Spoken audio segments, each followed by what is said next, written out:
Hello and welcome to Walking the Earth podcast, the podcast about the travel lifestyle. I'm Justin Castle, calling in from New York City, New York. And I'm Mike Margulies calling in today from Owings Mills, Maryland. And our guest today is Justin Cooke calling in from Ho Chi Minh City, Vietnam. Justin, how's it going, man? Good, man, fellas. I really appreciate you having me on. Thanks. Yeah, it's awesome having you on, man. Yeah. And folks who aren't familiar with Justin already listening, Justin has a business, EmpireFlippers.com, where you're helping people essentially buy and sell websites through your marketplace. You've also got a podcast of your own where you're talking about online business and all those related topics, Empire Podcast. Overall, I think you're just living a badass lifestyle. You've set yourself up with a true, location independent business. You're living out in Southeast Asia. Doing an awesome thing. You've made an actual really good business that's giving people a lot of good service, and you're able to live the lifestyle at the same time. So, Mike, it's an awesome it's thing. crazy. If I went back 8 years ago, there's absolutely no way I think I am where I am today. Like in Southeast Asia with the business, I would have said you were absolutely crazy. And it's not. It wasn't.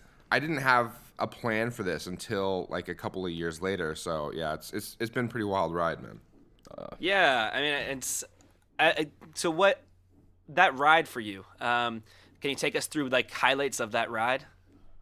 Yeah, so my current business partner and I, we've known each other a really long time. Even going back to where we at one point had a mortgage company, and this is back in like 2004, 2005, and we were in the U.S. We had a mortgage company, and a couple of years later, the mortgage crash hit, and so our company tanked, right? So I was forced to go get a job. Joe was forced to go get a job. And so we went to go work for a local SEO company in California. And we were working for them, and we quickly kind of built up our base. We were mid-level managers for this company. We had maybe like 60, 70 people working for us. And we were hiring like crazy because this company was going through a lot of growth, right? And so we used a virtual assistant that we had in the Philippines from our previous mortgage company. We said, look, they said, we need to hire more people. We said, look, we got some contacts in the Philippines. We didn't have many contacts. We had one girl. we think we can help with this. So let's see if we can do some of this work offshore and do it cheap, right? So we started to talk to her, and, one person led to three, and she hired a couple more. We actually we flew out to the Philippines for the first time. Well, we were still working for our employer just to kind of see what the operation looked like, and we realized we built a sweatshop. So let me explain that. This girl had like 7 people working out of her home, and it looked like she had them kind of like slammed in this closet area with this rickety AC. And we were like, holy shit, dude, what are we doing to these people? And we go back to our employers. We're like, look, guys, like we don't want to be sweatshop owners. We should probably do this legit and get them an office and get this set up. And they said, we're not sure we're interested in owning a bunch of furniture and setting up leases over there. And so Joe and I were like, that's interesting. Maybe there's an opportunity. And we were gun shy after our failed business in the mortgage industry. So it was nice to go back to working for someone, but we had an itch, right? Like that itch, like, I don't want to be, the we liked entrepreneur our itch. jobs. Yeah, we just had to go do our own thing. And so we got together in an Outback Steakhouse, and over some beers and blooming onions, we actually sketched out like a plan for how we're gonna approach our bosses and go through the PowerPoint and show them how we're gonna save money and set up our own Philippines company. And so we actually did that. So we got off the napkin and put it into a PowerPoint, looked at kind of how we were gonna scale the team offshore, presented it to them, and they were like, that's a really good option. Let us think about it. Came back, said yes. Right. So we ended up setting up a Philippines corporation. My business partner flew out to the Philippines. I actually stayed on as a director in the local SEO company while he was in the Philippines kind of getting our operation set up. Right. So, I was there with our client, which is our first and major client, working in the office still, even though I'd signed over my paperwork and had quit, basically. Right. So I'd quit, but I still had an office there. I still had a desk, and I was kind of a consultant at that point.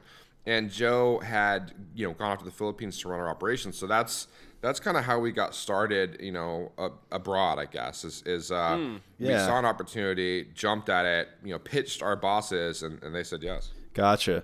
And I'm curious, have you, besides the real estate business prior to that, did you guys have any business experiences, or that was pretty much it. The Really, really minimal. I mean, I'd done some eBay drop shipping. So, and this is back before drop shipping was even kind of possible, or even kind of, before it was popular. as proliferated as it is today. right. Yeah. So I'd done some they were like baby G watches. I don't know if you heard these things, like little rubber watches. Yeah, that sell for yeah. $20. Yep. I was buying it for like $5, and I realized even though it was pretty good margin, I realized that the customer service aspect, if they take any of my time on a product that I'm making $15 on, it's completely not worth it. So I quickly learned, okay, I need to get into fake drill, like drills made in China and that kind of thing, because at least they're $100 or whatever. Right. And then I got into jewelry for a bit, but there's heavy pressure on $1,500 pair of earrings. So Right. like the margin pressure of the bigger companies, they're gonna squeeze me the hell out. And I realized that. So I made some money doing that while I was in college. It was helpful. But, I don't know, not much business experience, more hustle experience, Yeah. Well, it go hand in hand, I guess, right? Yeah. One can build into the other. That's pretty interesting. So you've always kind of had your foot in that pool of let me try this, let me try doing this, and I know my friend did the Lacoste thing in high school. That was a kind of a big deal. Buy some Lacoste from India and resell them for $30, and there you go. You've got your margin right there. Yeah, there's always arbitrage opportunities. It's really interesting. I know a guy right now that will order stuff on Amazon. He'll put a listing up on eBay, right, just for selling this thing, whatever. Let's say it's $600. And then when someone orders it, he'll just simply go over to Amazon, find the one that gives him the most margin, ship it from Amazon directly to that customer who just bought on eBay, and he's making money on this arbitrage between the two. And for whatever reason, maybe eBay's older, so like it gets an older crowd. It's been around a lot longer, but people are willing to pay more on eBay for some items than they cost on Amazon. It's crazy. Right. That is wild. Yeah, that's interesting. He's not balling. I mean, he's not going to make that a multi-million-dollar business. I mean, it's a hustle while you're living in Shanghai or whatever. Right? Yeah. Yeah, that's definitely hard money. It sounds like you got to watch. Yeah, go ahead. It's kind of incredible that's possible, though. But yeah, I guess it goes to show you though. There are a lot of opportunities out there if you're kind of like looking for them. Right. And I guess nowadays, Justin, so you got through all this, you got yourself set up, and now you probably can live anywhere in the world, right? At this point, like you can run the business essentially as long as you have an internet connection and a laptop. Yeah, I can run the business anywhere. On a personal level, it's a little more difficult. My girlfriend's Filipina. She's from the Philippines. Right. So she's limited with her visa. And so we could go to the U.S. to visit a bit. And we're actually working on that a little bit in terms of getting her a visa. But Europe and the U.S., it makes it a bit more difficult. So I could go myself, but that kind of sucks. So we're actually looking at South America is great for Filipinos. It's just so ridiculous. I mean, we've been together, for years now. We've traveled to a bunch of different countries, but to put these draconian rules in place in a situation like this, it's a bummer, man. Yeah. It does. I guess you are kind of constrained to that, and it sucks. I mean, as Americans, we kind of generally land on the favorable side of visa laws and stuff. We can usually we have the luxury of being able to kind of travel pretty freely, which is a nice thing. But it does suck when I remember when I was in Southeast Asia, and I would meeting locals, and you see it's a lot more difficult for someone who is Filipino or Thai or Vietnamese to just say go to the U.S. the way I'm kind of hanging out in their country. Yeah, I mean, I understand the reasoning behind it. Like, we don't want a bunch of people coming over to the U.S. and just, staying there illegally and trying to pick up jobs. I get where they're coming from. It's just, it seems off, especially for the situation we're in. Yeah. It's my rant, man. It's my gripe. Yeah, I agree with you, man. It's weird. I don't know. I'm like one of these hippies that thinks we're all one world kind of thing. So, Yeah. It would be nice if the border, these fake lines that we have drawn on the maps weren't such a big deal, Agreed. And maybe someday. You may say I'm a dreamer, but I'm not the only one. But John I Lennon. guess for you on a personal level, though, that I could see that being kind of a logistical difficulty. Although, I mean, I'd say, I was gonna say to go back to business things. Sure. Like I could. It does make it more difficult though to go to places with worse internet. Like I'm a big fan of Bali. I love Bali, right? But the internet is still a little sketch there. And I was gonna go back this year to test it out. But on a longer term basis, if I want to stay there for 6 months, I think that'd be a bit more difficult. It's also there's also some value in being around my business partner. I think that we're still early enough in our business to where, you know, we have a small enough team to where, you know, being closer to each other so we can meet up for strategy meetings, or we can just kind of like get together and kind of, you know, put some stuff together. It just seems to make a little more sense. I think as we grow, that'll probably be less critical, but definitely we're still, it's all relative, right? But in our early stages of our business, at least in terms of where we think it's going to go, there's value in being close to one another. I think there's, certainly, even if you can, you know, be saying working with the internet from anywhere, there is always something to say for the face-to-face kind of element, being close, being in the same time zone, you know. That's very helpful. Yeah. Yes. Yeah. Mike and I have definitely had to fight through those struggles. This podcast. Yeah. When I was in Chiang Mai, 12 hours apart from the U.S. East Coast, so we'd always have interesting challenges for the logistics of podcasting. It's morning or evening is when you guys are going to talk, right? Exactly. Yeah. Exactly. But I guess it works. I mean, right now you're over in Vietnam, and you know, it's our late evening here on the U.S. East Coast, but for you, your morning. I guess there is enough overlap of waking hours to make it work, at least in the podcast setting. But yeah, I mean, I think it sounds like you've got there's a lot of good reasons to live in Southeast Asia in general. You know, you've got a girlfriend there, you've got your business partner out there, and I mean, that's also just an awesome place. I kind of miss it already.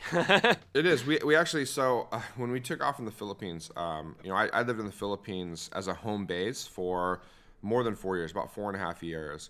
And when we took off, you know, at first I'd heard about this like kind of nomad thing. This is actually, let me take a step back. So Sure. We had just gone through the process of selling our outsourcing company this last year. We had dropped a bunch of side projects, everything. And we really focused in on our marketplace, really serving website buyers and sellers, right? So, and we wanted that singular focus. But in doing that, we gave up the office that we had in the Philippines. We no longer needed that. All of our people are home base. And I realized that I'm free. Like I can home base elsewhere. I can do the travel thing. I can do here 2 months, there 3 months. And I said, you know, I'd really like to do that. I've been home based here a long time, and I love the Philippines. I love Davao, where we were living. But I just, you know, I was too comfortable, and it was time to bring about some uncomfortability. So, you know, we decided to take off. And I realized I'd always thought like you had to do the backpacker route. And so, like, you have to go hostel to hostel. Right. It's not going to be as clean or as luxurious as you want it to be. And you know, I started talking to friends, and they were like, "You don't have to do it that way, do you? You can do it any way you want." And I was like, "Well, that's true. And clearly, it's more expensive, but I have a bit of money. I'm not, you know, broke. So yeah, maybe I'll do it that way." So you know, I don't do the backpacker route. You know, we have a couple of big pieces of luggage. I go with my girlfriend. We actually, back in the Philippines, we had a maid, and she'd been with us for about 3.5 years or something, and she's great, right? She did a really great job in cooking, cleaning, taking care of everything, laundry, like everything is just done for me. It's actually one of the biggest benefits of being in Southeast Asia is just not having to do anything other than work. Right. So I was worried about losing that because, like, literally, like, you know, it's like the magic laundry hand where I throw laundry in and it just magically gets cleaned and pressed and put back in the. It's like your mom, right? Exactly. So it was fantastic. I miss it. I don't want to lose that. So I started doing the math, and I was like, you know, I think I can travel with my maid. And so I talked to my girlfriend about it, and like, so we said, let's do that. So right now it's the three of us traveling. It's me, my girlfriend, and our maid, and we've, you know, went to Chiang Mai, we hung out there, we were in Bangkok, and now we're here in Saigon, and it's been fantastic. It's not that much more expensive, and she loves the journey as well. And it's kind of a thank you to her for spending so many, you know, good years with us and helping us out. And now she gets to travel around and do things that I don't think she would have been otherwise able to do. And so it's a really good match. It's odd though. My buddies beat me up about it. They do. What are you traveling to your maid? But it's cool, and it keeps everything. So like when you get to a new city, a lot of times you have to learn everything. Like, okay, where do I go food shopping, right? Where's the best place to do this or to get that? Oh my God, I need new pillows or whatever you need. Right. Yeah. And I don't have to do any of that. So I think my kind of adjustment time into a new city is much, much less than it would be otherwise, because I get on the ground and I've got someone to go figure all that out for me. Like, where can we go get this food? How do I get these cleaning supplies? How do I get this? And that's all done for me. Like, she'll figure that out. So that's really, really helpful. Gotcha. I'm curious. So you're traveling a lot now. What's your main venues that you're staying, and what's your biggest motivation for going places? Is it, is it just, hey, I want to go somewhere? Yeah, well, I don't know. So that's a good question. So when we took off, we had some ideas on where we wanted to go, and we went back to some places that are spots we visited before. So we went to Chiang Mai to start. We spent a little over a month there, and we went to Bangkok, which we've been to a few times, and back to Saigon. I think this is our fourth or fifth time here. And we just kind of wanted to pop in, pop out, spend a month or 2 months or 3 months in these places. There's some, I guess I am looking at it somewhat strategically in that in Ho Chi Minh, I was telling you before the show, we have a bunch of website sellers here. So they've built sites and they have online businesses that are making anywhere from $500 a month up to several $1,000s, $4,000 or $5,000 a month. And they sell their sites with us. So it's actually nice to do kind of the steak dinner where, we take them out and talk to them about their website and answer the questions they have if they're considering selling with us. And those kind of one-on-one connections, personal time, is fantastic. We've been able to do a lot of that here in Ho Chi Minh. So there's value in that.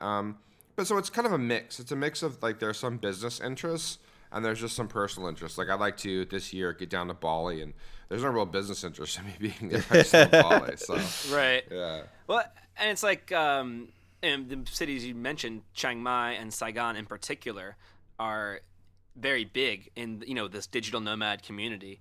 So huge.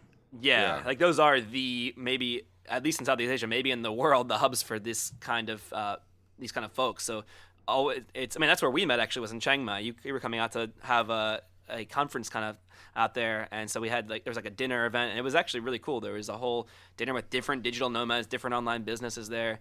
It's a really, those cities in particular, Chiang Mai and Saigon, are probably, I would imagine, really great for you for networking within that community. Yeah, we've got plenty of customers or potential customers. We've got podcast listeners and blog readers, and so it's really fun to kind of be in places where they are.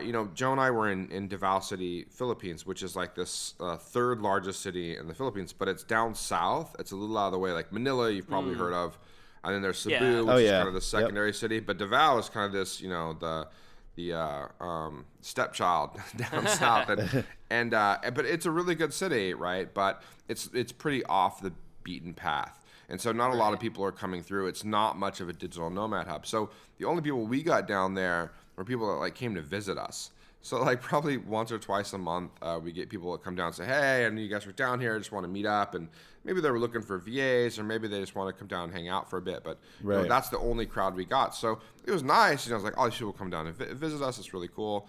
But then when we go to places like Ho Chi Minh and Chiang Mai, we're like, Jesus Christ, people are just coming through here, not just blowing through, and there's 20 new people here this week as opposed to last week. It's wild. Yeah, it is pretty wild. I really I really appreciated that. I mean, I did spend some time in Saigon, a couple of weeks there. Although I found that for me, Chiang Mai was the better bet, just because I'm more of the smaller town kind of feel, than the big city thing, just as a personal preference. But I would loved it how you could just in Chiang Mai go to a co-working space, right, and you just meet all kinds of people doing all interesting things. Yeah. On the internet. And I was I don't know. I guess I'm a digital nomad of sorts. I mean, I've got this podcast and a little rental business I run from my computer, but I aspire to be more of one. So it was always really cool to be able to network with all those kind of folks out there. Right. I think the concept of being able to be a digital nomad in the way that you want to be one is pretty interesting, because it's not like people are thinking, anyone listening to your show, for example, might be thinking, God, I want to be a digital nomad, and they think that there's a certain script for that, you have to go do this. And I think that was one of the important distinctions I learned when I was just getting this started, is that you don't have to do it. There's no particular way to do it. You don't have to be the backpacker. You don't have to be the crazy baller. You can be somewhere in between. Right. Yeah. And so whatever suits your particular kind of style. Yeah. And it's scary in that you have to make it up, but it's also exciting in that you get to, right? Right. Yes. It's both. You're right. Yeah, it's very interesting because, if you can take any aspect of your current life and, just be able to automate it or just do it from afar, you can do what you Justin are doing and be in Saigon or be in the middle of the Philippines and, do it remotely. Like, for example, Mike, you've got your property. Okay. Yes. If you had the ability to, say, purchase several other properties and do the same thing, who knows? You may be able to travel indefinitely based on those profits. Oh yeah. I mean, that's something I've thought about. I mean, my plans are, as you know, kind of they're being formulated as we speak, basically. Right. But yeah. Are you trying to cash flow real estate right now? Is that your how you make it up? I do have a townhouse. So you buy condos, rent them out. Well, I have one. I was living in this townhouse in Houston when I used to live in Houston, and then when I left, I was actually renting out 2 of the bedrooms while I was living there. And when I left, I realized, actually, I can rent out the 3rd bedroom, and I can turn a small profit. So that is my business currently. It doesn't make me a ton of money, but it does trickle in. It does give me some money, and so that's my business I have right now. And I've thought about maybe I could do some more of those so I'd have more cash flow. But the other side of me is like, well, maybe I should hold on to some of the cash I have, and there's another opportunity that'll present itselk. And so I'm still working out what I want to spring it into.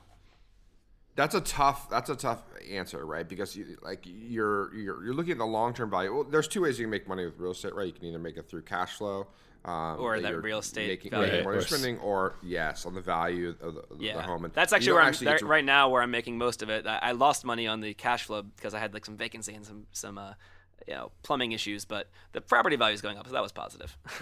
Yes, so you're getting gains there, which is cool. But those are more, unless you're refinancing or something, those are more long-term gains, so you're not going to immediately see those. But the other thing though is that like owning real estate is also very, very. There's no way around it. It's a local game.